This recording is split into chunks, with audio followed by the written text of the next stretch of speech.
Focus on the beautiful lady. Well, you're still with us. It's business today. We've been having a chit chat back here with my guest. And I must say, this is a very, very important discussion that we're going to be having. But first of all, let us look at what SMEs are. So many definitions for what small and medium enterprises are. But today we're looking at it being interpreted or understood by many players. The European Union, which categorizes SMEs using a number of employees and turnover. In this particular case, it categorizes in this categorization, we're looking at mid-sized, small and medium enterprises that have less than 250 employees. Yep. And there's so many, definitions for that. Now, in this particular discussion, we're looking at corporate governance for small and medium enterprises. And with me today is our guest from the Institute of Corporate Governance of Uganda, and he is the head of the business development. That is Joshua Mawerere. He's going to be talking a whole lot more about this.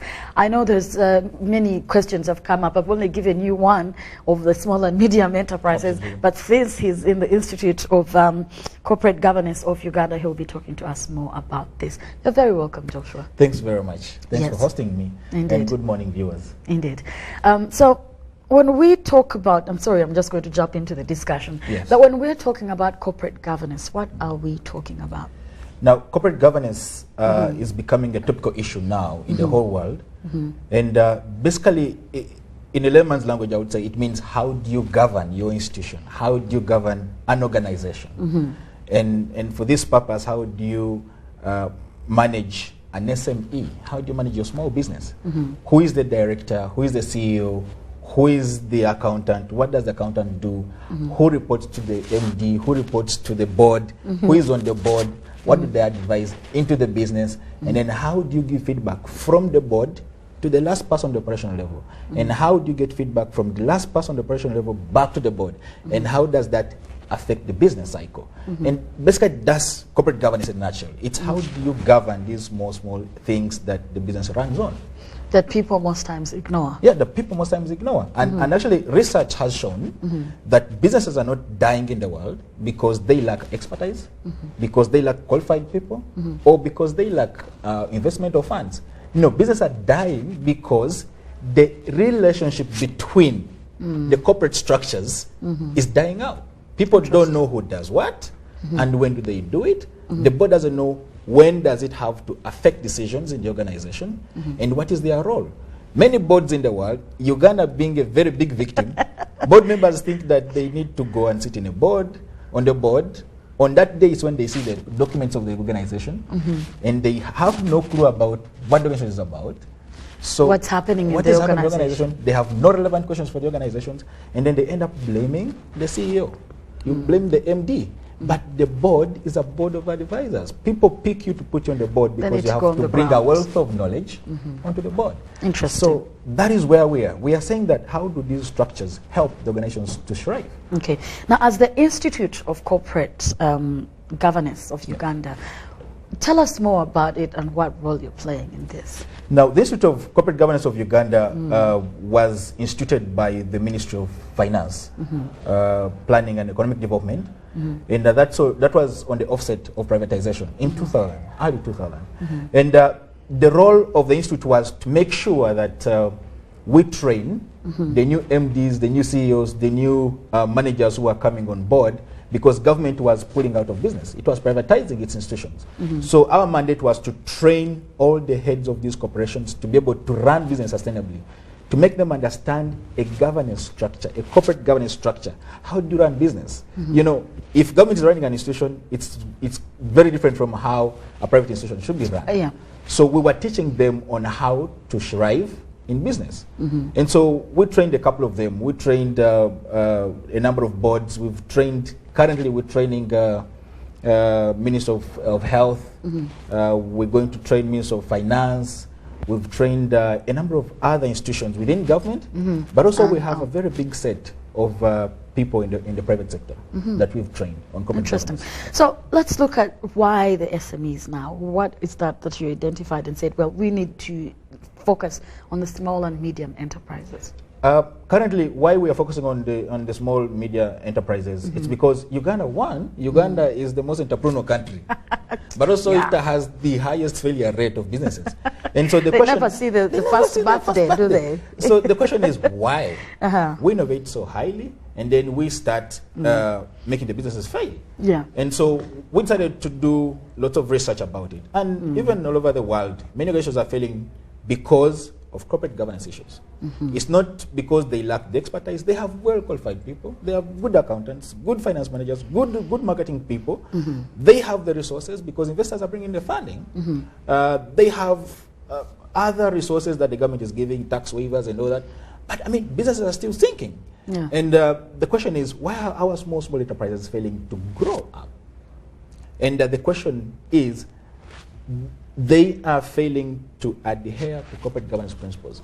Principles like accountability, principles like integrity, principles like responsibility, principles like fairness.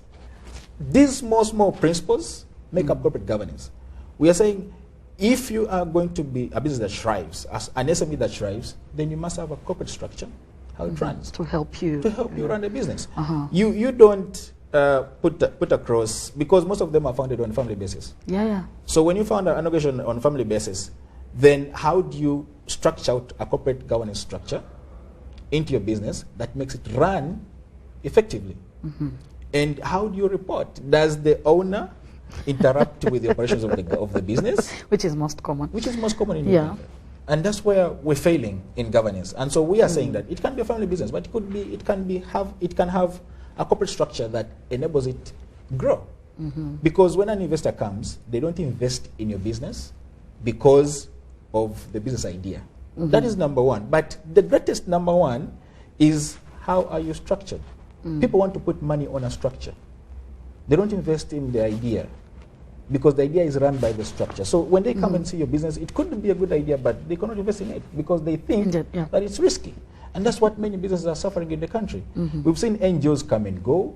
They get the first grant. They cannot get a second one. They cannot get a third one because of corporate governance issues. And so we are saying that if our businesses are to thrive, if we are to grow, if our stock market should have more people listing and go public, then we should have corporate governance first of all handled. Exactly, because you cannot go public if you cannot adhere to simple things like corporate governance. And that's very common. Now, why now? Now, two things. Well, I would say now, we want to leap Uganda towards Vision 2040. A middle-income status country. Two, the budget theme of this year is about industrialization for job creation and shared value and shared prosperity. And we cannot do that if we don't have corporate governance. Because if you're saying the budget theme is about industrialization, the minister will go, the president will go and sign up a number of investors to come to the country. But if there are no corporate structures in which these players can grow their businesses, then they're going to fail. And when they fail, we lose jobs, we lose a tax base, we lose security in terms of the economy. So corporate governance now comes in for the small, medium enterprises to make sure that they are safe, they thrive, they grow. We're looking at addressing job security.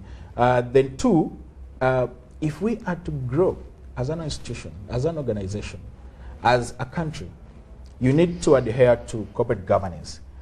Things like URA is a tax institution that needs to receive the taxes on time. NSSF needs to receive all its dues. You need to save for your employees. These are simple things that companies must adhere to, but how do they adhere to them? And that's how we help. That's what we help organizations to do. The other thing that I would say, why now? It is because we have a number of young people that are budding up with new ideas. Ideas that are interrupting the status quo. You have somebody who is building a hotel in Kampala, and then there's a young guy who is saying, I have 2 rooms at my home, and I can use Airbnb. Which is now something that everyone is really going up for. The hotel industry very vividly. But then how do we help the two to thrive? It should be corporate governance. How do they work together? How do they manage their own small businesses to make them grow bigger? We're looking at the tax industry. It has been disrupted by TaxFi, by SafeBorder, by Uber. Now, these are things that are coming in that are disrupting the normal handling of business. Now, if we don't teach people on how these trends affect the corporate governance structure and how can a company adjust to the new forms of corporate governance, then they're going to move out of business. They're going to go away. And when they go away, we lose jobs, we lose the tax base, we get insecurity because people are not employed, people cannot afford because they're not earning. So these are things that we're trying to sort as corporate governance. Interesting. Haven't you found any gaps, challenges? While you were, of course, that was when 2000? Yes, 2000, yes. Yeah. What things can you say out and say, well, we have had this particular challenge ever since we set out to go and deal with the issue of corporate governance? Yeah, the biggest issue that we've had in the country, because we don't have the governing laws. That's number one. There should be a policy, and the corporate governance should become an authority, kind of. There should be an authority that holds a board accountable for its decisions. Because if the Bank of Uganda does this at its level, if you lead a commercial bank and it's for some reasons it closes, then you cannot be allowed to manage another commercial bank because you are disqualified. You don't have the requirement to run a bank. Now, that only applies to Bank of Uganda. The Uganda Securities Exchange has its own beat. That if you don't qualify, if you don't attain a number of tick-offs that they have, you cannot list on the stock exchange. IR has also its small policy on how the insurance companies run. Uganda Insurance Regulatory Authority, it has its own policy. So these small policies are not building traction for the entire country. So what we want now to do is to make sure that we build a policy for the entire country and say that this is how a board member must behave. This is how a board member must take the decisions. This should be the qualifications for a board member. I'll give you an example. I know that Minister of Health is now working on it. We had this discussion that who are the board members on the different referral hospitals? What are their qualifications? What do they add in terms of value to the hospital? Who holds them accountable? If you have a board of advisors, for example, for this institution, their decisions affect everything here. But who holds them accountable for that decision at the end of the day? It will come down and they'll blame the CEO, the MD and all that. But we are saying, no, that's not the way to go. Actually, the board should be asked, what were you doing as the CEO made this decision? Because it's 5 people, 6 people, or 7 people on the board who must advise the institution. So we want to bring this down to the SMEs and say, if you are to thrive, then you must be allowed to be checked. And being allowed to be checked, it means that you're buying into trust. Okay, so is this something you've already started on in regards to the small and medium enterprises? Yes. How is it going so far? So far, so good. We've had a very big response. I think a week back we had a public lecture on corporate governance, and the Minister of Finance came, and we also had His Excellency the President, but he was represented by Honorable Muruli Mukasa. And the discussion was to deepen awareness and the practice of corporate governance in the country. And we had so many SMEs come on board.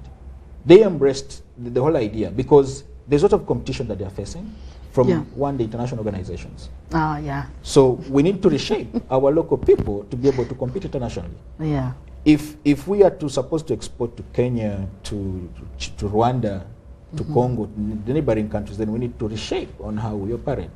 And secondly, we're having SMEs stakeholder engagements.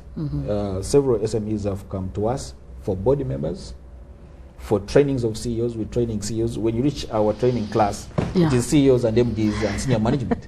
And overwhelmingly, they want to learn on how to handle the businesses and dynamics that are coming on. So we're doing a lot. We're doing lots of publications on corporate governance because it's a new thing. It has been there, but it has been now theorized and put into practice very well.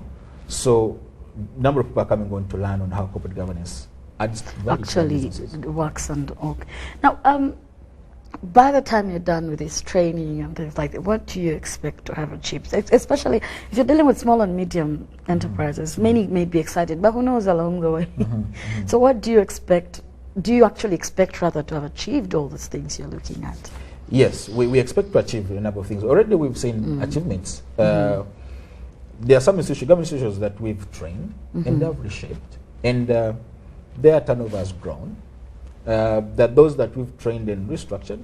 I'll give an example. The Ministry of Health have trained their district health officers to monitor and also be able to implement last mile health services. And that is taking shape. It's becoming more effective. The other thing that we've achieved, I would say, is we have a corporate governance bill that is in Parliament that we are working on to be able to have an authority that at least takes care of the decisions of an institution. That if the board members make a decision, does it affect, is it positive or it's negative? And if it's negative, then we hold the individual people accountable. But also we've trained over 4,000 people now in corporate governance. And these are senior people in organizations. The other thing that I think that we've achieved is we've seen so many businesses get stable now. And that's why the Minister of Finance is happy with us. That's why they still say we are upholding the mandate of which we were started for. We have a number of SMEs that are now becoming more stable. Others have even attracted investments now.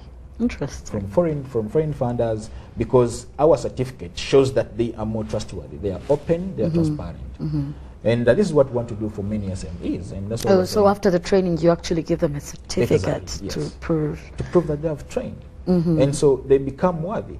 So maybe now it should just be a requirement, really, like you said, in policy, yes, that anyone that really has to start up a business needs to go through this training and get a certificate or be certified as someone that is well-trained in corporate governance. Yes, I agree with you. Actually, we want to push this direction because we're saying that when you start a business, it could be your idea.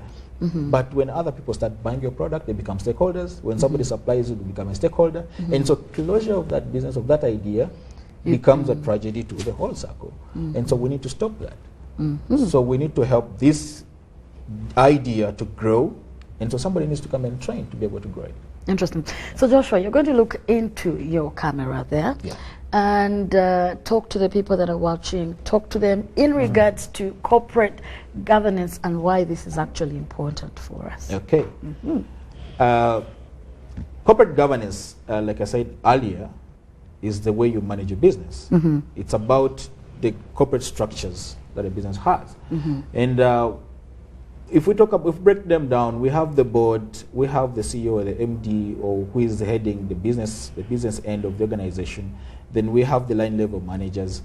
All these, how do they interlink and how do they work together? And we are saying that as corporate governance, at the Institute of Corporate Governance, what we're training now is that how do you handle your business? And the trainings look at risk management when you start a business. How do you avert the risk? 2, how do you do your human resource? 3, how do you do the board meetings and how do you structure the board? How do you constitute your board? And then how do you report? What are the regulations, the policies that you have internally that help build a corporate culture for the institution? And many of the institutions that we've trained have shown success.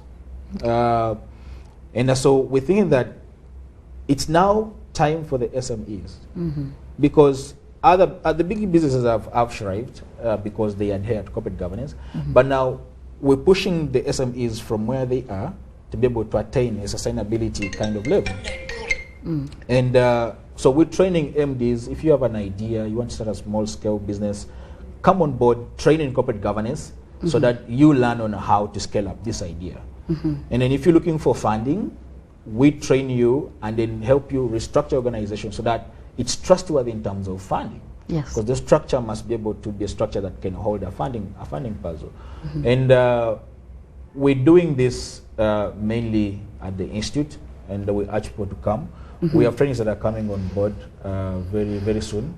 We also want to thank some institutions that actually support us. Bank of Uganda, every year, sends people to come and train from Bank of Uganda. Interesting. And it also has urged the commercial banks to send us people to train. And we also train people who are heading insurance corporations. We are training other individuals from the government sector. And the Ministry of Finance has been part of our supporters on a big end because, you know, it's the one that is instituting the new boards. Oh, yeah. Petroleum Board, instituting PPDA. They have this mandate. So they are sending these people for training because before you become a board member, you need to know how corporate governance works. Otherwise, you will run overboard.